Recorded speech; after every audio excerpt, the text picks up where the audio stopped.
Welcome to the Contrarians, and tonight we are back with another Dark Horse album episode. Tonight's victim is Judas Priest, Nostradamus. So let's get started. The panel's here. Let's do it.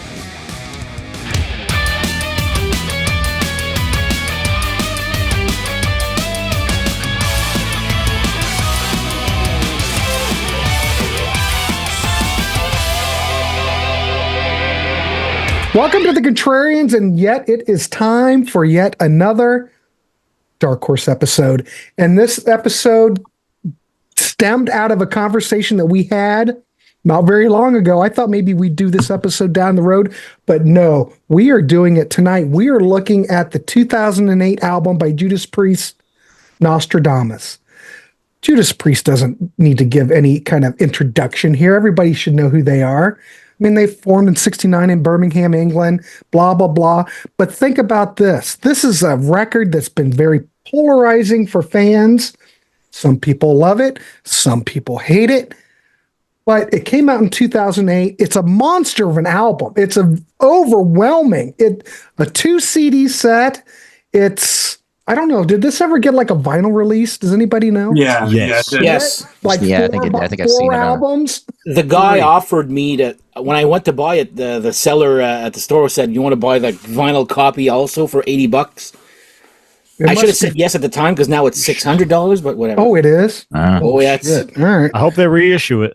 All right. But anyway, we've got a panel here, and we are going to take a look at this record. So, of course, this is the concept album based on Nostradamus, about his life. So if you don't know Nostradamus, he was a French astrologer, physician, reputed seer. He was quite a guy. And there we go. We've got the props from Gary. So anyway, we're going to look at this record. We're going to see if this record is worthy for you to pick up. So, got Dan, we've got Rich, we've got the Elder of Rock, and we've got Gary. We may have Butch. Butch was having a little bit of internet problems. We'll see if Butch pops back in, but we will carry on. Gentlemen, so what we're going to do around, tell us what you like about it, what you don't like about it. It's just all about talking music here on the Contrarians, and what I want at the end is your rating out of 10. We are going to compile it all at the end, and I will determine if this is a Dark Horse album worthy of you to pick up. All right. I'm going to go Dan, Rich, Gary, and then the Elder, and then Butch if Butch is back, and then we'll just loop around like that. Dan, welcome to the show. I'm starting with you, my friend. All right. So I bought this on the day it came out. So here we go on a CD. The guy, like I said earlier, he tried to sell me on vinyl. I didn't have a turntable at the time. I wish I would have said yes, but whatever. Now, this is... It's an album. Yes, it's a huge, long album. 2 CDs. So I don't even know how many vinyls. Probably four Three. records. Is it 3? Three to my At knowledge. least, I'm sure, yeah. God. But yeah, to me, it's an album you have to listen to as a whole. Okay, a lot of people, I would say, from people I've talked to, more people seem to hate it than love it. But they never can tell me why they hate it. That's what always bugged me. Oh, it sucks. Oh, it sucks. That's all I hear, but I'm like, why? Why does it suck? To me, this album does not suck at all. I actually love it. Okay? What I would suggest, I don't know if this would help, but you'll notice in the back there's small fonted song titles and bigger font song titles. Mm-hmm. The small font, they're like intros. Some of them are pointless. Some of them are... and actually my friend told me, he goes, I actually took off all the intros, and it was actually not too bad of an album. Now, having said that, I totally agree. I would be much better if you don't take off if you would take off all those little intros. Now, song-wise, these are the songs that I love. Prophecy, Revelations, War is great. Pestilence and Plague is great. Conquest is good. Persecution, I love the chorus, especially when they seem to be changing keys in there. Alone and Nostradamus are songs that I love.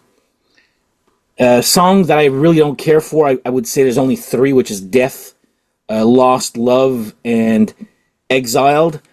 It's near the end, I would say, between I read Visions all the way to Calm Before the Storm. Kind of like there's a lull there for me.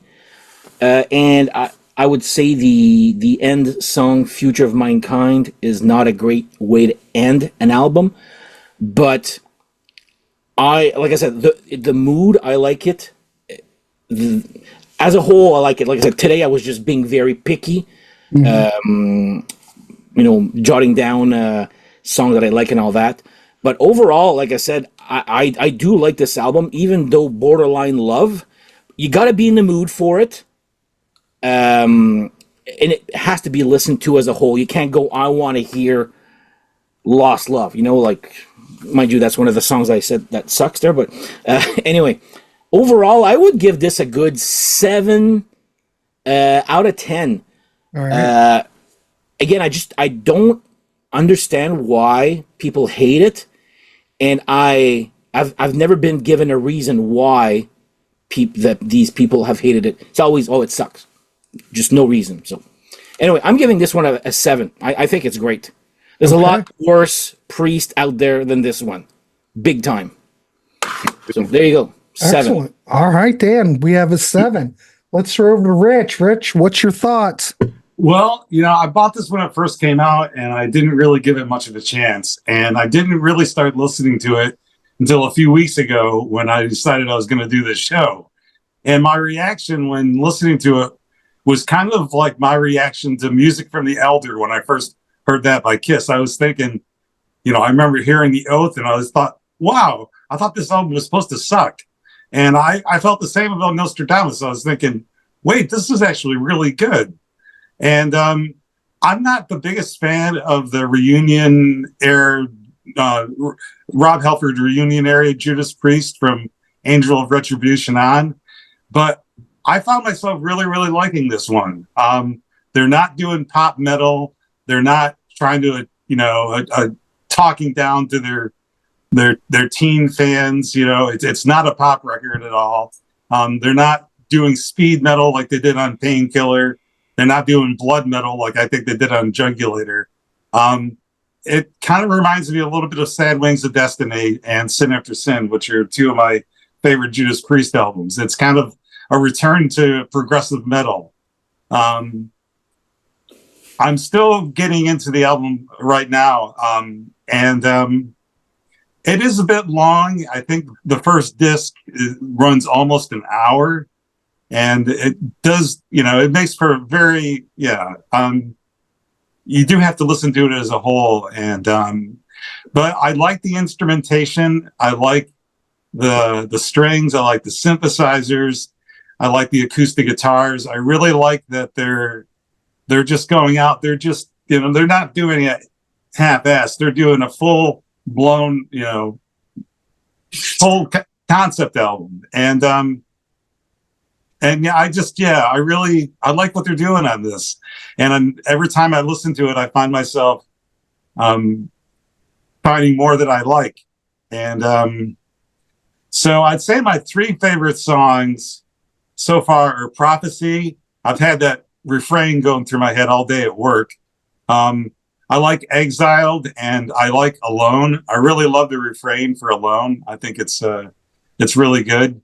Yeah, overall, I was really surprised that I really do like this album. I like it better than Turbo, Ram It Down, or Painkiller, or Jugulator, or Demolition, the one they did with Tim the Ripper Owens. So I'm giving it high marks. I'm gonna do. I think I'm gonna do a 7.5. All right, excellent. I'm good with that. Yeah. All right, it's faring out better than I thought. All right. I can't remember. Was I going to or were I going to? I was third. You were third. All right, let's go over to Gary. Nice to see you. What's your thoughts on Give us your thoughts on Nostradamus. Kind of give my introduction. I'm 23, and I got into Judas Priest just prior to the release of Firepower, so I was not a fan when they released this album in 2008, but I know a lot of the history and the backlash and all this and that.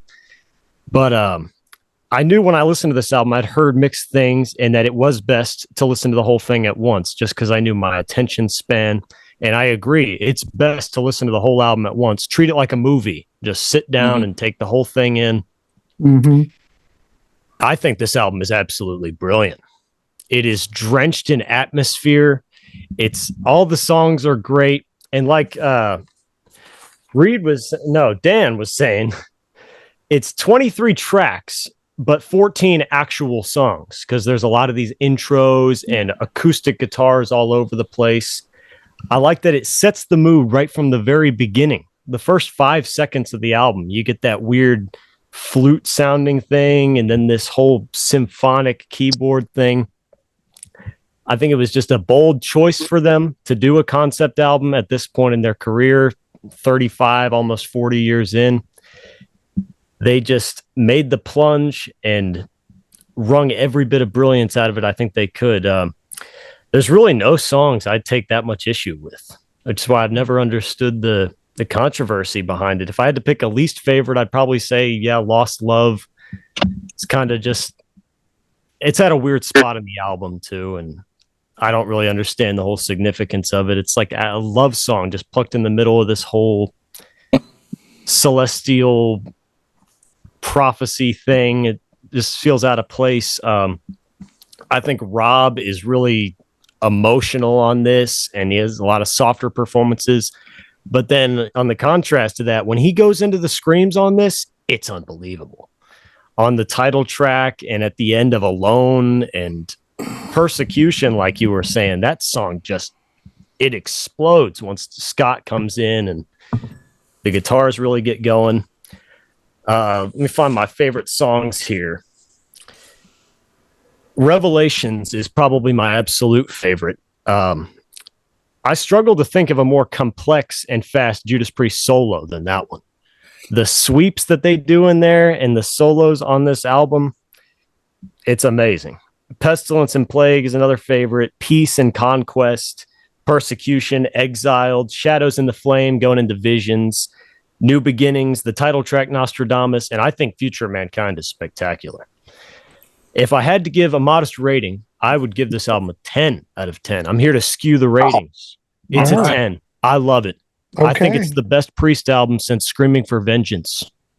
Wow. Holy crap. Seriously. Hey, you never know what we're it. going to get on these I Dark Horse might, episodes. I might agree with you on that too. Yeah. I'm going to predict, like Richard said, this is going to be accepted in about 20 years like The Elder is now. Well, Rob Halford was quoted saying that he thinks give this record some time and it will be considered a classic. It took a while to grow on me, and I think it's so cool that they didn't do like some lame Memory Lane album. They took a risk and they committed to it and made it as long as it is. And they weren't deceptive about the kind of album it was. The album cover's weird. There's no pictures of the band in the booklet. It's not the typical Priest logo. No. Yeah, that's what I was going to say. Yeah. All right. Not a cash grab. No, it's a true artistic statement. But I haven't got to my thoughts yet, but I think it's an artistic statement. Come on, look at this. A legacy band like this is able to put out a major work like this. And all right, I'm not going to do my thing yet.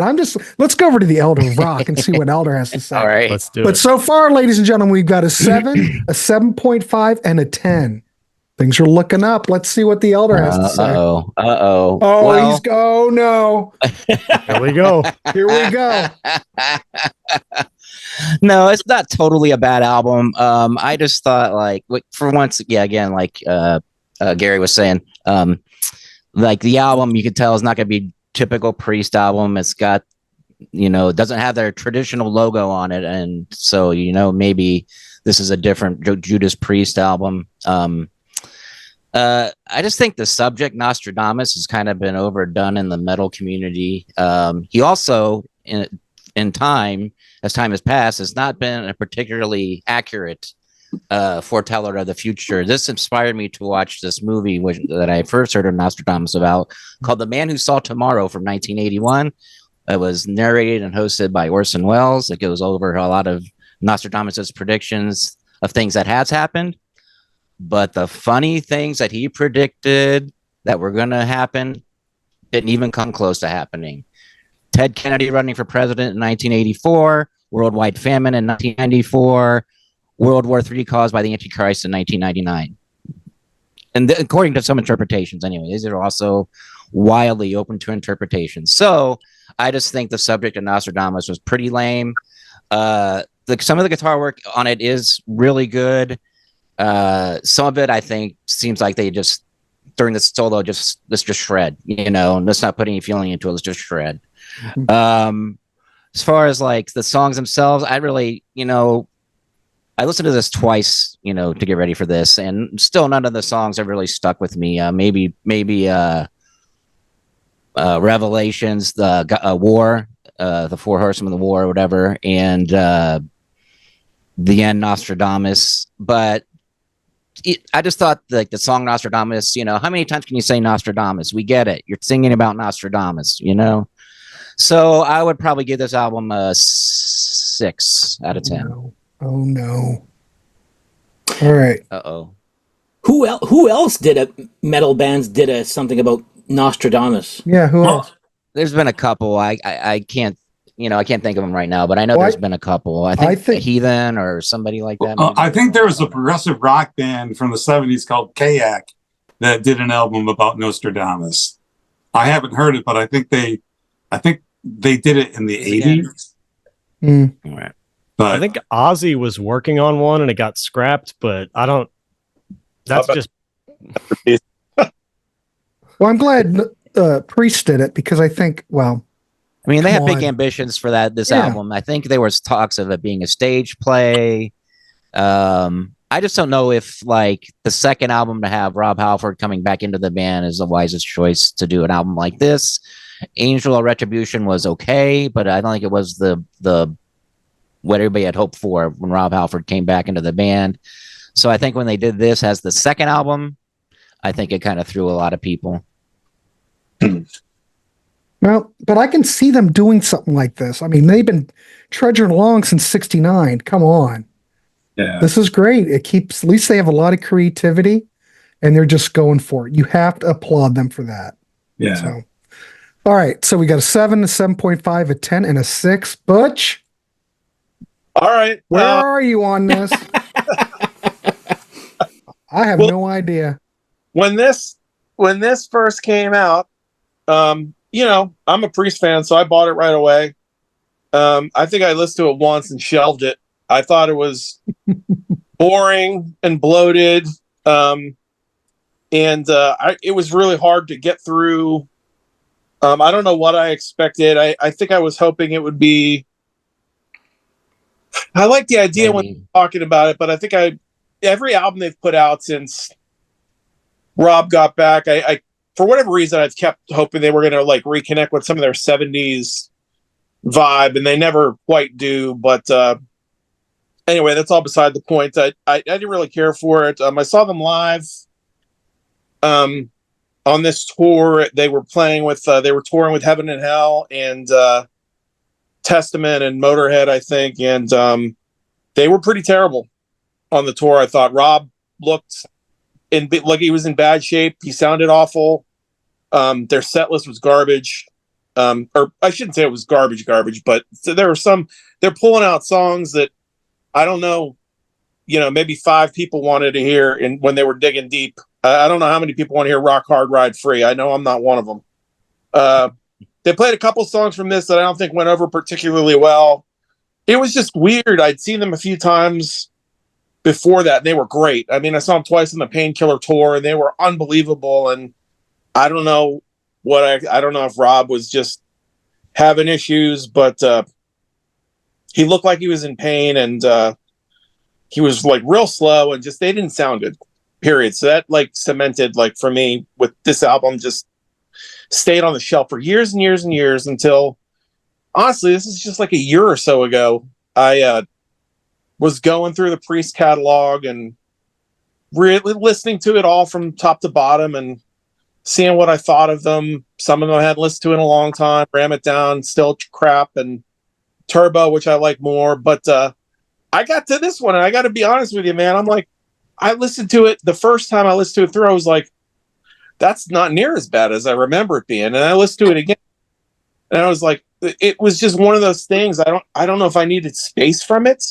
It just really started to catch me, and you know, maybe I don't know where. I can't tell you where I was. My head was at in 2008. You know, I had a few little kids at home. Maybe I just didn't have the patience to sit through it, but I don't know. It just like started to, you know, I started to get into it more. There were found things to like about it, and yeah, I actually, when I was preparing for this show, I made a couple playlists on Spotify, just so that I could separate out. Like I separated out. I listened to it all the way through a couple times, all the way through, and then I separated out like all the connector kind of things. Like, and I actually took out Lost Love too, which I agree with Gary. It's a head scratcher what it's doing in the middle of the record. But so I took out all the connectors, and like, honestly, when I listened to it as like the heavy songs, I mean, first of all, it is heavy. I mean, it's a lot of it's like got classic Priest riffing on it. I mean, yeah, it doesn't need that like Painkiller had, but it's still a heavy record. And actually, there is some stuff that does, I think, harken back to some of the, you know, it doesn't have the sonic qualities of their 70s records, but I think it has some of the maybe some of the little bit more progressive ideas songwriting wise that they had. Like, I think Prophecy is great, Revelations is great, War is really good. It's moody. That one's epic. It's real cinematic sounding. You know, that one's different for them. It was cool. It's cool they did something like that. I love Pestilence and Plague. Like, it's got that. This is why when people just Priest fans kind of discount this record out of hand. Like, I don't know how you don't like that song. It's like it's you know, got a gallop going. It's got a soaring chorus, and the chorus is sung in Italian. I mean, how are you going to Not at all. Rob Halford singing in Italian? Sign me up. I mean, you know, give me a pizza with this record, and then we're really Little wine, some pizza, Rob in Italian. Hey, I mean, Death is great. That song's super doomy. Like, I love that. Exiled is awesome. Like, just like song after song on here, I'm just like, I guess I can't understand in the context of like these songs, like what people don't like about it. Now, when you put all the connecting bits in, we all know it's all been said about how our attention spans aren't what they used to be. And I think you have to have a little bit of patience to, you know, sit and listen to a record that's, you know, with all that stuff taken out, it's still 80 minutes long. So it is a lot to listen to. It's a little bit bloated. I mean, honestly, I like some of the connectors. I like a lot of them, and I like the album as a whole, but it's a lot to take in. So I get it. If you want to rock out, if you're a Priest fan that's into British Steel or Defenders of the Faith or Painkiller, you know, it's probably not going to be the record for you. But I think it's a bold album. It's creative as hell. And I think it's one of the few times in their career since I don't know, in a long time, since the 80s. Like, I think with Turbo, they started becoming followers a little bit. And I think this is an album where they weren't chasing trends. Like, every record from Turbo up, they're kind of chasing stuff. They're chasing pop metal and hair metal, and then they're chasing speed metal and thrash, or they're chasing Pantera when they get Ripper Owens in the band, and Rob comes back, and I don't know, Angel of Retribution's cool, but it's like then they're chasing themselves. It's just Painkiller Part 2, really. And I don't know, there's this record, I just think this record like is the most creative thing they did since Rob's been back, and maybe since the 80s. Like, I'm not saying it's better than Painkiller, but I think at this point I'd reach for this one more often. I definitely like it better than anything else since Defenders of the Faith, except for Firepower and the latest album. I think it's killer. It's, without the connectors, an easy, 9 out of 10. With them in, 8.5. With room to grow, because it's still growing on me. So Yeah. All right, I'll go an 8 to 8.5 because we have to, base it on the whole thing. Holy crap! I'm really surprised because I've listened to this record and I've never ever had any problem with it. I like everything that everyone said. I think everybody has good points.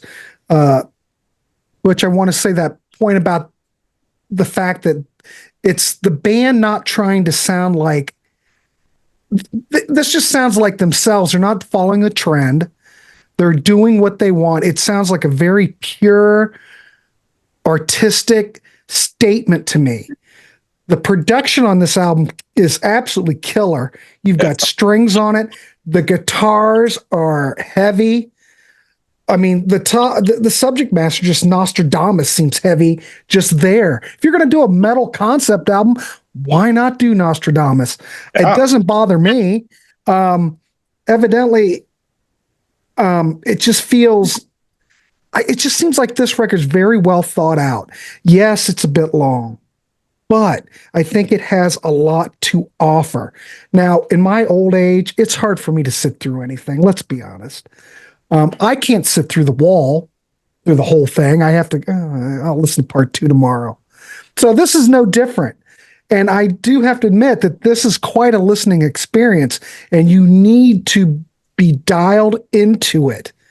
And you just can't, I think I'll just, play some games and listen to the Nostradamus. No, this album needs your attention. I think it's for a band that's been around the globe this many years. I think this is a fine record. I think this will go down in history. I'm with Rob Halford. I think as this album ages, I think we'll look at it much like The Elder. Like maybe we need to give this another look. If I'm going to give this a rating, I think I'd give this an 8 out of 10. Concept albums, are always kind of iffy. There are a lot of people that don't care for The Wall. I think The Wall's brilliant. Yeah, people don't like The Wall. And the Who Tommy.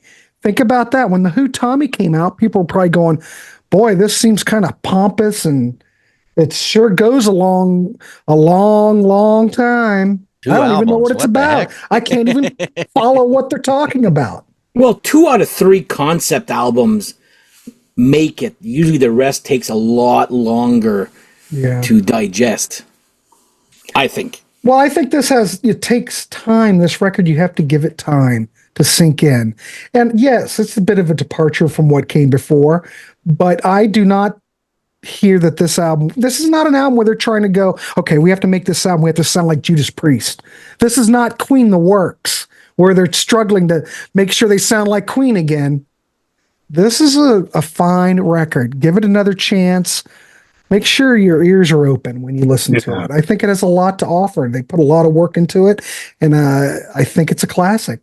But I'll give it an 8. Concept albums are hard. I'll just give it a solid 8. Yeah, I was going back and forth between if I was going to get it a 7.5 or an 8. But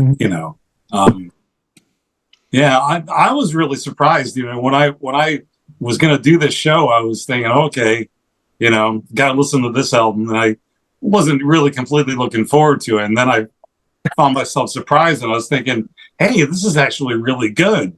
I was thinking, wow, this really surprised me. And so, yeah. All right. Well, we can tally. See, I really wanted to do this show live, because if we would have done this live, can you imagine all the people that would have chimed in? And then we could have taken and I wanted to take all of their, opinions. But in the comments, like, I would like to know why, if you hate it, why do you hate it? Why? That's all I'm asking is, why do you hate it? Like nobody's ever been able to answer that to me. I just think it's such a departure that the hardcore Priest fans just couldn't accept it.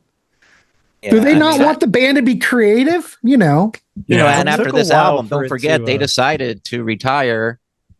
You know, and then during that the last tour, they decided not to, and KK left and all that good stuff. Mm-hmm. But so I wonder if this was like almost a career killer for them, you know, because it wasn't that well received. I don't know. They still trudging on. Well, I They don't think still are, but they, like I said, they said, well, I guess we're going to retire now. And then they did the Epitaph tour. Yeah. And then they decided to stay together, but KK left. And I don't think it killed their career like the Elder did for Kiss. You know, I don't think the Elder killed Kiss's career, because I think when the Elder came out, no one cared what Kiss was doing. right? Yeah, yeah. No one cared. They could care less. yeah. I didn't even listen to it when it first came out. I bought it like 4 years. Creatures didn't do anything when it came out. They didn't. No one cared. Yeah. So I cared. Butch is on record that he did care. Oh, I cared too, but yeah, I know exactly what you mean. Those arenas were half full for that Creatures tour. Right. So it took a while for this album to grow on me. I had to kind of reach a point. I was just taking in all of Priest's catalog at once when I was getting into them. I had to get to a point where it's like, all right, I've had my fill on Painkiller and Screaming for Vengeance, and I was ready to go back to it. And then it really just... And I don't understand the backlash with people don't like this album because they don't like the cinematic, grandiose, symphonic thing. But it was all on this album. Isn't it good they got it out of their system? Because they had a major course correction. They went straight back to the 80s sound on Redeemer and the new album and Firepower. So it's not like this was an ongoing thing, except maybe Loch Ness, but people hate that song. I don't. Yeah. Yeah. So far, Dan likes everything, ladies and gentlemen. No, I don't. No, he likes it all. You don't remember the X Factor, do you? And not a lot of these songs were played live either. So it's not like it was a set list thing. To my knowledge, they only played like 2 or 3. Yeah. I don't think that, and I don't think they played any. I don't know if they played any since this tour. I'm not sure. I think Epitaph, there was one, but that was it. They played. Yeah. So I don't know if they've done it on any of the last couple tours. I don't know. No. Let's say that again. Prophecy on Epitaph, and that was actually. I think there was a fifth. Wasn't they? Didn't they do like a 50th anniversary tour or something? And they did one off of each album or something. I think. No, that was Epitaph. That was Epitaph. All right. Yeah. So since then, I don't know if they played any off of it. Who knows though? Maybe this is something that could possibly be a play. Maybe one day it'll be made into like some kind of stage play or something like that. Could be interesting. But I'm the opposite. When I first heard this album, I really liked it, and upon other listens, I liked it less. So it's weird, but I just find it to be just kind of too long, too bloated. The songs. Did they have a producer on? I think they needed a producer on this. Glenn and KK produced it. Yeah, see, they self-produced it. I think if they would have had a producer, tell them to cut out a few different bits, change some things, it could have been a lot better. Bring in Bob Ezrin. Yeah. Bob Ezrin. Could you imagine? That might have been pretty cool. Would have been interesting, yeah. Yeah. I think that'd be the man for the job. I think it's fine. It might be a little bit bloated. He did the Wall and the Elder, so there you go. So there's a hit and a miss there. Yeah. So I like that they really, really went for it. I mean, they didn't do this half-ass. They decided we're going to do a concept album. Let's just make it as big as we possibly can. It's a beautiful album. It's a beautiful record. I like that it starts and ends with that same little piano thing. Yeah. Unbelievable. Yeah. Genius. It's just like something out of The Shining or something. I don't know. I was thinking The Exorcist. I just think it's interesting to me that some of the elements on this record, like the keys and the symphonic elements, like I've seen people that'll swear by that latter date era Sabotage that will savage this record, like and hate it, and that stuff is like even more overblown than there's a lot of stuff like that out there. I don't know. I guess Priest fans they really like that. A lot of the hardcore fans like that raw primal. It's like with Maiden fans, it's another discussion. Like, the old versus the new. It's, some people just like the less progressive, more just straight up metal stuff. And I think Priest has that kind of fan base overall. Yeah, I think that's probably it. I think it just takes time. Ian's kind of higher in the mix on this album than we're used to, is what I notice. Yeah, who mixed this? No, the best way to listen to this, if you have a smoking jacket, go into a corner of a room with a pipe, put the lights down, and then just have one, and then just bask in it. Just kind of. One horrible thing about this album that I cannot defend. Have y'all seen the Four Horsemen music video? Yeah. The cartoon there? Oh God, it's bad computer graphics. It's horrible. It's just Yeah, that didn't help. done on somebody's laptop. Definitely not a good program. They blew all the budget on the record. They didn't have anything left for the video. I think it might have been even a fan that took it up on themselves to do it, and they decided it was okay. I don't know if Priest really had anything to do with the actual video of that. But I remember seeing that on when Headbangers Ball was on MTV, not the original one, but the MTV, the newer one. They played that video, and I was like, what is happening here? What's going on? Somebody playing around with their laptop, I guess. This album needs a vinyl reissue. Yes, it does. Anyone who's out there listening that can get to those guys, tell them we want vinyl. It's too expensive. We want vinyl. Yeah, you now never it's time know, to man. do it. Some these bands like reissue and their catalogs a lot, so you never know. They might do it one day. We'll get a 10 record set with all the albums. Maybe in 3 years it'll be the 20th Nostradamus anniversary. box set. In 3 years or whatever. In 3 years it'll be the 20th anniversary or whatever it is, whenever it came out. So maybe during the anniversary. Yeah, so maybe in 3 years. All right, let's wind anniversary edition. So all right, let's wind this up. Let's see what we've got. So we've got a 7, a 7.5, a 10, a 6, 8.5, and an 8. We come up with a 7.83. Respectable. I think that's respectable. I would give this I need to have a graphic with I'm going to give it the seal of approval that this is a great Dark Horse record. Well worth seeking out, and I would recommend it. Me too. And Me too. everybody else here. So would I. Yeah. I wouldn't recommend it as somebody's first Priest record, but if you're tired of all the other stuff, definitely check this one out. It's different. There you go. It's different. And that should be okay. Yeah, that's all right. There you go. All right, everybody, let's wind it up. Thanks, everybody, for coming. Dan, Rich, Gary, the Elder, and golly, the man right there. Butch, what? Butch the man. God, it's just been like, we finally got everybody on this show. We had, as you could see in the beginning, everybody kept popping in and popping out. Yeah, we had internet problems. Yeah. My God, it's just been one of those days. I had internet problems on Sunday. I don't know what it is. Oh yeah, that's right. Yeah, it took a while for you. Anyway, gentlemen, thanks for. See, I can barely even talk today. We got through this episode though. I'm having an off day. So anyway, if you'd like to be on these shows, we'd love to have you. We have a Ko-fi. Please buy us a cup of coffee or a pint. Love to have that. We have a Patreon. You can join that if you'd like to support the channel. We also have some merch down below, but Dan didn't wear his shirt today. He wore Samantha Fox shirt. Fox. Hey, that's all right. And no, we don't have any. We should start making some Samantha Fox Contrarian shirts. There you go. That would selling sell. them. I would below. definitely get one of those. But yeah, this is going to be a great episode. We'll get it up on there pretty fast. I do want to hear from people in the comment section. Tell us what you think about this record and give your rating out of 10. Do you like it? Has it grown on you? Did you hear it when it came out? Let us know.